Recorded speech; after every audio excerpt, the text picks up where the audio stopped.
मैं हमेशा घर में देखा करता था। मेरे पापा रोज एक नई लड़की को लेकर आते थे और फिर उसे लेकर कमरे में चले जाते थे। माँ भी कुछ नहीं बोलती थी और फिर उस कमरे से लड़की के रोने की, चीखने की, चिल्लाने की आवाज आने लगती थी।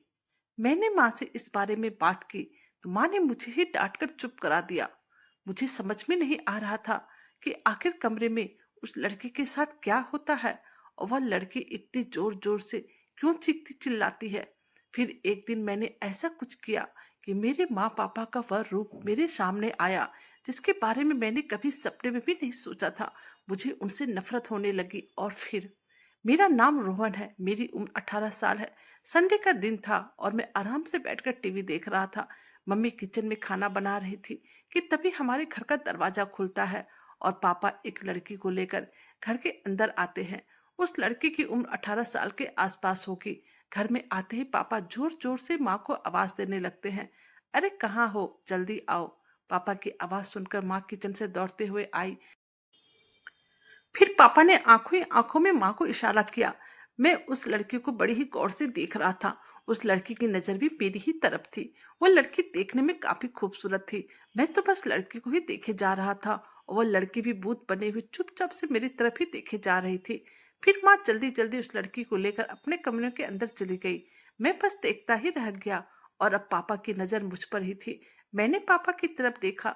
तब पापा मुझे कहने लगे, तुम मेरा मुंह क्यों देख रहे हो, जल्दी से मेरा खाना लगा दो। मुझे बहुत जोरों की भूख लगी है क्योंकि तुम्हारी माँ तो अब सुबह से पहले उस कमरे से बाहर नहीं निकलेगी। मैंने जल्द से जल्द पापा का खाना लगा दिया और अब पापा भी खाना खाकर अपने कमरे में चले गए थे जिस कमरे में पहले माँ उस लड़की को लेकर गई थी। मैंने बिना कोई सवाल किए पापा का खाना लगा दिया था क्योंकि मैं तो ये रोज ही देख रहा था। रोज पापा नई नई लड़की को लेकर आते थे और माँ उसे लेकर अपने कमरे में चली जाती थी और फिर पापा भी खाना खाने के बाद उसी कमरे में चले जाते थे। यह तो हम लोगों के घर का रोजाना का किस्सा था। मुझे तो एक बात समझ में नहीं आती थी कि जब पापा नई लड़की को लेकर घर पर आते थे तब मम्मी उन्हें बिल्कुल भी कुछ नहीं कहती थी और चुपचाप से उस लड़की को लेकर कमरे में चली जाती थी। मम्मी ने एक बार भी सवाल नहीं किया था, आखिर तुम रोज रोज नई नई लड़कियों को लेकर क्यों आते हो। और अब तो मुझे समझ में आ गया था, जरूर ही मम्मी और पापा पहले से ही इस बारे में बातें किए होते हैं क्योंकि नई नई लड़कियों का रोज हमारे घर पर आना, आखिर इसका राज क्या है यह मुझे बिल्कुल भी पता नहीं चल पा रहा था।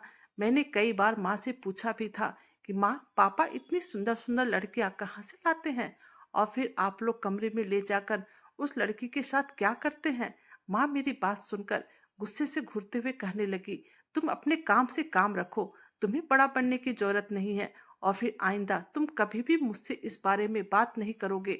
मैं समझ नहीं पा रहा था आखिर मेरी बात पर माँ को इतना गुस्सा क्यों आ गया। मैंने कोई गलत सवाल तो नहीं किया था। आखिर मैं जवान लड़का था और मुझे भी जानने का हक था कि उन लड़कियों के साथ क्या होता है जिसे पापा रोज लेकर आते थे। मैं समझ नहीं पा रहा था कि मैं कैसे पता करूं क्योंकि और तो कोई घर में था नहीं जिससे कि मैं सवाल करता और अब मैं अंदर ही अंदर घुट रहा था। मैं सभी चीज अपनी आंखों से देख रहा था लेकिन फिर भी मैं खामोश था। एक दिन आधी रात को जब मैं पानी पीने के लिए उठा और पानी लेने के लिए किचन में आने लगा तो मैंने देखा कि पापा अपने कमरे में ना सोकर बाहर बरामदे में सो रहे थे। मैंने चुपचाप पानी पिया और फिर अपने कमरे में चला आया। मुझे नींद बिल्कुल भी नहीं आ रही थी और बार बार मेरी आंखों के सामने उस मासूम लड़की का चेहरा घूम रहा था जो कि मेरी तरफ उस वक्त बहुत ही उम्मीद भरी नजरों से देख रही थी। उसे देखकर ऐसा लग रहा था जैसे वो मुझसे कुछ कहना चाहती हो, मुझे कोई बात बताना चाहती हो। मैं बड़ी ही देर तक बिस्तर पर करवटें बदलता रहा, फिर मजबूर होकर उठकर बैठ गया। मैंने खिड़की से बाहर की तरफ देखा तो पापा बेखबर सो रहे थे। मैं दबे पांव कमरे से बाहर निकल मेरी माँ के कमरे की तरफ बढ़ने लगा। आज से पहले तो मुझ पे कभी इतनी हिम्मत नहीं आई थी मैं इतनी रात को माँ पापा के कमरे में जाऊं, पर आज न जाने मुझे खुद पर कंट्रोल नहीं हो रहा था। अब मैं दरवाजे के पास जाकर खड़ा हो गया और दरवाजा खोलने की कोशिश करने लगा, मगर मैं सब देखकर हैरान हो गया कि दरवाजा तो अंदर से लॉक था। मैं हक्का भक्का सा दरवाजे के पास खड़ा था और सोच रहा था कि जब पापा कमरे में नहीं है तब मम्मी दरवाजा क्यों लॉक की हुई है। फिर उसी वक्त मेरे कानों में उस लड़की की आवाज गूंजने लगी। मैं ध्यान से सुनने लगा। वह लड़की मम्मी से रो रो कर कह रही थी, तुम मेरे साथ जो कर रही हो बहुत ही गलत कर रही हो। देख लेना तुम्हारी बेटी के साथ भी इसी तरह होगा जो तुम मेरे साथ कर रही हो। एक दिन वह वक्त आएगा जब तुम भी अपने बच्चों के लिए तरसोगी। तुम देख लेना एक दिन तुम्हारी आंखों के सामने भी तुम्हारी बेटी के साथ यही सब कुछ होगा और तुम कुछ भी नहीं कर पाओगी। ऊपर वाला सब देखता है। तुमने मुझ जैसी मासूम लड़की के साथ यह काम किया, भगवान तुम्हें कभी भी माफ नहीं करेगा। फिर उसी वक्त मेरी माँ की तेज तर्रार आवाज मुझे सुनाई दी, जो कि मेरे कानों में गूंजने लगी थी। माँ कह रही थी, बकवास बंद करो और चुपचाप अपना काम करो, नहीं तो अभी इससे भी ज्यादा बुरा होगा कि तुम सोच भी नहीं सकती हो। माँ की ये आवाज सुनकर मैं डर से कांपने लगा और अब मुझे वहां पर खड़े होने की हिम्मत बिल्कुल भी नहीं थी। इसलिए मैं जल्दी से अपने कमरे में चला आया, अपना सर पकड़कर बैठ गया। मेरी आंखों में आंसू बहते जा रहे थे। मैं समझ नहीं पा रहा था आखिर क्यों पापा पिछले 3 महीने से जवान लड़कियों को घर पर ला रहे हैं। मेरी माँ और पापा उन लड़कियों के साथ ऐसा क्या करते थे, मुझे पता नहीं चल पा रहा था। और अब मैंने पक्का निश्चय कर लिया था, मैं इस चीज़ का पता करके रहूंगा। आखिर माँ और पापा उन सब लड़कियों के साथ क्या करते हैं। मैंने सोच लिया था जो कुछ भी मेरे घर में हो रहा है उसका पता तो मैं लगा कर ही रहूंगा। पहले तो मैं बहुत ही हंसी खुशी के साथ अपनी जिंदगी गुजार रहा था। मेरे जीवन में किसी चीज का गम नहीं था। मैं बिंदास अपनी लाइफ में एंजॉय कर रहा था। लेकिन जब से मेरे घर में यह सब स्टार्ट हुआ तभी से मेरी जिंदगी भी बद से बदतर होती चली गई थी। अब मैं अपने घर के छोटे मोटे मामलों पर भी गहरी निगाहें रखने लगा था। कौन आता है, कौन जाता है, मैं सभी चीजों पर अपना ध्यान दे रहा था। मेरी माँ की एक सहेली थी, पूर्णिमा आंटी, जो कि अक्सर हमारे घर पे आया करती थी। वह जब भी हमारे घर आती माँ उन्हें अपने कमरे में ले जाती। फिर दोनों सहेलियां ना जाने घंटों आपस में क्या बातें करते रहती। मुझे कुछ भी पता नहीं चल पाता था। लेकिन मुझे इस बात का पूरा यकीन था कि माँ के इस राज के बारे में पूर्णिमा आंटी को जरूर ही पता होगा। लेकिन मैं यह भी जानता था कि पूर्णिमा आंटी कभी भी माँ के इस राज के बारे में किसी को भी नहीं बताएगी। फिर भी मैं अपनी तरफ से कोशिश करके देखना चाहता था। शुरू से आंटी मुझसे अच्छे से बात करती थी और कोई भी काम हो बाहर का मुझसे ही करवाती थी। एक दिन जब पूर्णिमा आंटी घर पर आई तो मेरे बारे में माँ से पूछने लगी। मैं उनसे नजर बचाकर छत पर चला गया था। छत पर जाने का मेरा एक ही मकसद था, मैं उनसे अकेले में बात कर सकूं, क्योंकि माँ के सामने इस बारे में बात करना तो नामुमकिन था। थोड़ी देर बाद माँ की आवाज आई, रोहन तुम कहाँ हो, देखो तो आंटी तुमसे मिलना चाहती है, इसे तुमसे कुछ कहना है। मैंने माँ से कहा, मैं छत पर हूँ, बहुत अच्छी हवा चल रही है, आंटी से बोल दीजिए कि वो भी छत पर आ जाए। मेरे कहने पे माँ ने आंटी को छत पर भेज दिया। आंटी मुझसे पूछने लगी, आजकल के फैशन में कौन सा सूट है, मुझे कपड़े सिलवाने हैं। मैंने जानबूझकर उनसे कहा, आंटी आज के फैशन में तो साड़ी चली हुई है, पापा जो भी लड़की को लेकर आते हैं वह सारे के सारे साड़ी ही पहने रहती है। मेरी बात सुनकर आंटी ने हैरानी से पूछा, क्या कल तुम्हारे घर पर कोई मेहमान आया था और तुम किस लड़की की बात कर रहे हो? तुम्हारी माँ ने तो एक बार भी इस बारे में मुझसे जिक्र ना किया। मैंने कहा, नहीं वैसे तो कोई मेहमान नहीं आया था, लेकिन पापा हर रोज कोई ना कोई नई लड़की को लेकर जरूर आते हैं और माँ उन्हें कमरे में ले जाती है और फिर रात भर लड़कियां उसी कमरे में रहती है और साथ में मम्मी पापा भी रहते हैं। लेकिन जैसे ही सुबह होती है लड़कियां वापस चली जाती है। मेरी बात सुनकर पूर्णिमा आंटी के चेहरे की हवाइयाँ उड़ गई थी और मुझसे कहने लगी, क्या तुम्हारी माँ का भी मेरे अलावा कोई और सहेलियां भी है? मैं चाहता था कि मैं ऐसी बात करूं कि आंटी सारी हकीकत मुझे बता दे। मैंने कहा, नहीं मुझे नहीं पता कि माँ के आपके अलावा और भी कोई सहेलियां है कि नहीं, लेकिन मुझे एक बात समझ में आती है, अगर वो लड़कियां माँ की सहेलियां होती फिर कमरे में जाते ही क्यों रोने लग जाती।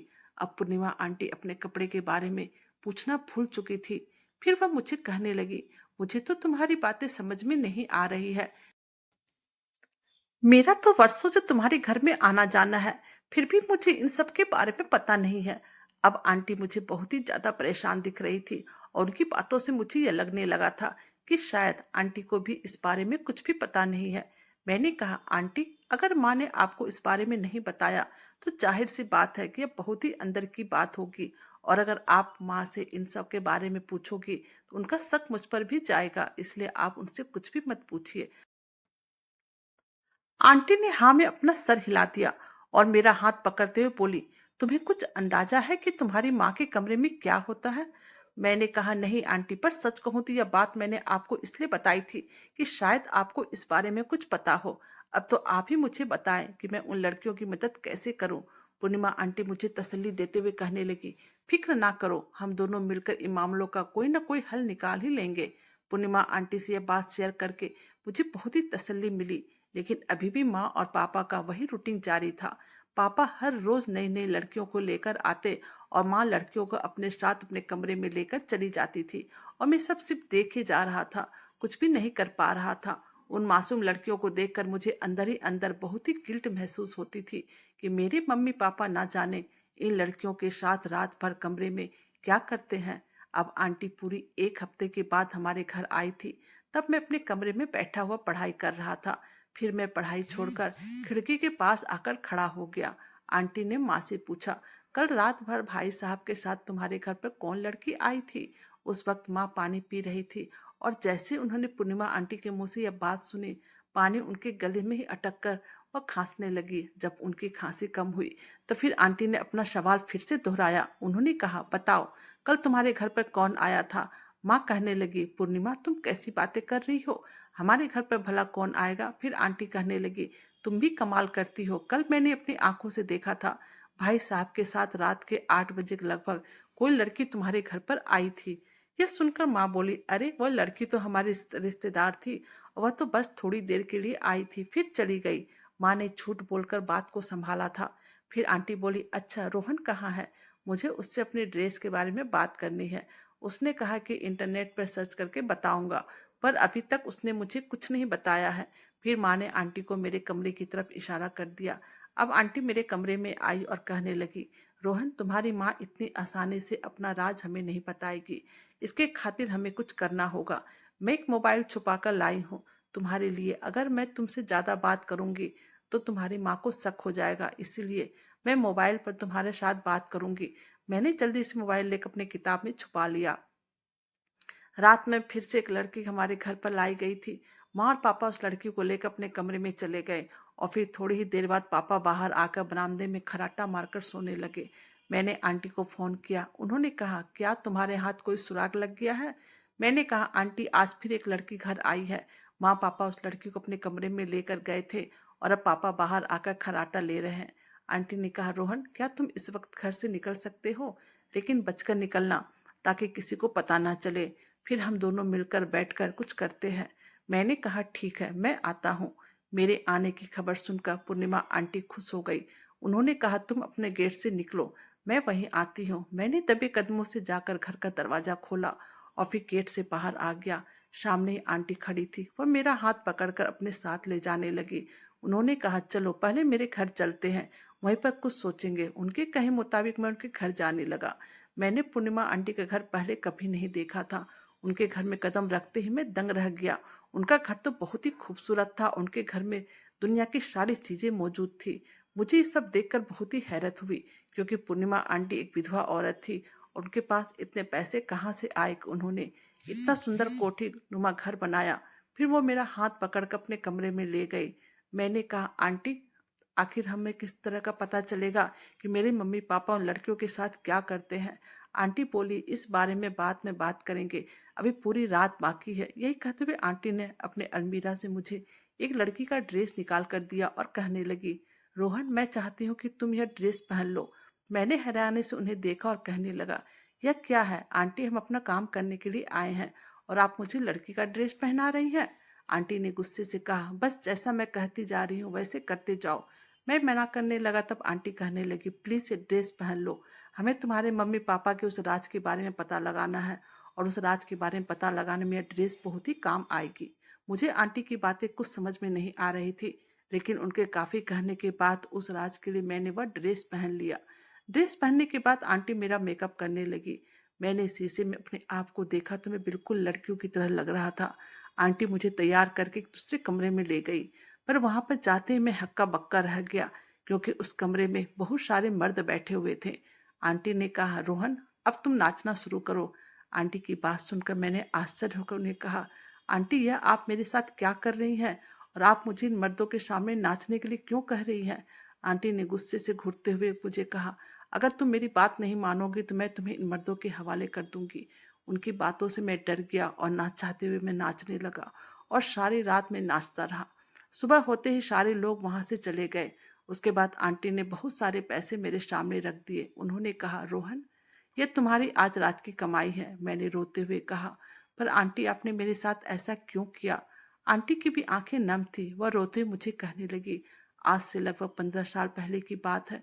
मैं जैसे ही कॉलेज जाने के लिए निकली थी, तभी एक गाड़ी मेरे सामने आकर रुकी और देखते ही देखते उस गाड़ी में बैठे लोगों ने मुझे अगवा कर लिया। मैं चीखती रही, चिल्लाती रही, मगर किसी ने मेरी एक ना सुनी। और तुम्हें अंदाजा है कि उस गाड़ी में बैठे लोग मुझे कहाँ लेकर आए थे? वह मुझे तुम्हारी माँ के घर लेकर आए थे। तुम्हारे पापा मम्मी यह घिनौना धंधा करते हैं। तुम उस टाइम बहुत छोटे थे, इसलिए तुम्हें कुछ भी याद नहीं होगा। तुम्हारे मम्मी पापा लड़कियों को अगवा करके उन्हें नाचने गाने पर मजबूर कर देते हैं। मैंने उन्हें बताया कि मैं विधवा हूँ, पर वह नहीं माने और मैं कई सालों तुम्हारी माँ के लिए नाचती रही। और जब मेरी उम्र ढल गई, तब उन्होंने मुझे कहा कि पूर्णिमा, अब तुम अपनी जिंदगी अपने हिसाब से जी सकती हो। फिर मैं अपनी गुजर बसर के बारे में सोचने लगी, लेकिन मेरी उम्र को देखते हुए मुझे कहीं पर भी ढंग का काम नहीं मिला। और फिर धीरे धीरे करके मैंने भी वही काम शुरू कर दिया। जब मेरे पास पैसे आ गए तो मैंने एक अच्छा सा घर बनाया, पर मैं किसी लड़की की मजबूरी का फायदा उठाकर यह काम नहीं करवाती। लड़की लड़कियां खुद मेरे पास आती है, जबकि तुम्हारे माँ बाप आज भी मासूम लड़कियों को अगवा कर उससे ये काम करवाते हैं। आंटी की बात सुनकर मैं सदमे में आ गया था। मैं सोचने लगा, क्या मेरे मम्मी पापा इतना गलत काम करते हैं? सोचते सोचते मेरी पूरी रात गुजर गई। सुबह हुई तो मेरी गुमशुदगी की खबर पूरे मोहल्ले में फैल गई, पर किसी को कानों कान तक खबर नहीं थी कि मैं पूर्णिमा आंटी के घर पर हूँ। माँ ढूंढते हुए घबराकर आंटी के घर आई और कहने लगी, पूर्णिमा, तुम्हें पता है कि मेरा बेटा कहाँ है? तुम दोनों तो आपस में बहुत सारी बातें करते थे। क्या उसने तुम्हें इस बारे में कुछ भी बताया है कि वह कहाँ गया होगा? कोई लड़की का चक्कर तो नहीं है? अगर ऐसी बात है तो मुझे बता दो, मैं पागलों की तरह सुबह से उसे ढूंढ रही हूँ। तभी आंटी हंसकर माँ को कहने लगी, तुमने मेरे साथ जो किया था वह तो तुम्हें याद है ना? और फिर ना जाने चोरी चुपके तुमने कितनी लड़कियों की जिंदगी बर्बाद की है। मुझे तो लगता है उसी की सजा तुम्हें मिली है। उन दोनों में यही बातें हो रही थी, तभी मैं बाहर आ गया। माँ मुझे देख मेरे पास आई और कहने लगी, मेरा बेटा, तू कहाँ चला गया था और यह क्या पहना है तुमने? मैंने कहा, माँ, आज आपका बेटा कुछ घंटों के लिए गायब हुआ तो आप इतनी घबरा गई? और आप पापा जो मासूम लड़कियों को अगवा करके रोज लाते हो, उनसे गलत काम करवाते हो, तब आप लोगों को थोड़ा भी दुख नहीं होता कि उनके माँ बाप पर क्या गुजरती होगी? माँ ने कहा, बेटा, मुझे माफ कर दो। मैंने कहा, मैं आप और पापा को एक ही शर्त पर माफ कर सकता हूँ, अगर आप दोनों यह काम करना छोड़ दो। माँ मेरे कदमों में गिरकर कहने लगी, ठीक है बेटा, मैं तुमसे वादा करती हूँ कि आज के बाद मैं और तुम्हारे पापा ऐसा कोई भी काम नहीं करेंगे। उस दिन माँ और पापा जिस तरह से मेरे सामने रो रहे थे, गिड़गिड़ा रहे थे, मुझे उन्हें देखकर एहसास हो गया था अब वह दोनों कभी भी कोई गलत काम नहीं करेंगे। माँ और पापा को समझ में आ गया था कि जिस मासूम लड़कियों से वह लोग यह काम करवाते थे, वह भी तो किसी की बहन थी, किसी की बेटी थी। और सचमुच दिनों के बाद से माँ और पापा ने वह गलत काम करना छोड़ दिया और अब मैं खुशी खुशी अपने परिवार के साथ रहने लगा। दोस्तों, यह बात तो सच है, जब तक आपकी खुद पर वह बात नहीं बीतेगी, तब तक आपको किसी के दूसरे के दुख दर्द का एहसास कभी भी नहीं होगा। कहानी अच्छी लगे तो प्लीज़ चैनल को लाइक कीजिए, सब्सक्राइब कीजिए और शेयर कीजिए। Thank you.